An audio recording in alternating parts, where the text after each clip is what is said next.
Au départ, si on s'est lancé dans l'aventure des couches lavables, c'était par rapport à l'écologie. À notre échelle, pouvoir diminuer au maximum nos déchets. En achetant en vrac par exemple, en limitant la consommation de plastique. Avec mon compagnon, utiliser des couches lavables était une évidence. Moi j'étais encore un peu sceptique parce que je voyais vraiment les couches lavables comme les couches à l'ancienne. Vous décidez de retourner à l'âge de pierre, limite de retourner au lavoir pour laver vos couches. Déjà à la base, une couche jetable c'est moche. Pas terrible. Et là avec les couches à marque, ce qu'on aime bien, c'est les différents coloris, on peut adapter à ses tenues. La première question qu'on se pose, effectivement, c'est vraiment est-ce qu'il va falloir mettre les mains à l'intérieur. Avec les couches hamac, il y a juste un voile à appliquer au-dessus qui recueille les sels et c'est juste ce voile-là qu'on a jeté à la poubelle, donc on n'a jamais en fait les mains dans le caca. Et on lave le reste, tout va bien.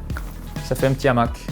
L'effet d'utiliser les couches lavables, ça ne change rien de notre routine. On sort comme tous les autres parents. C'est vrai que c'est un investissement de base, mais au final il est vite rentabilisé. Pour notre part, on a eu 2 enfants.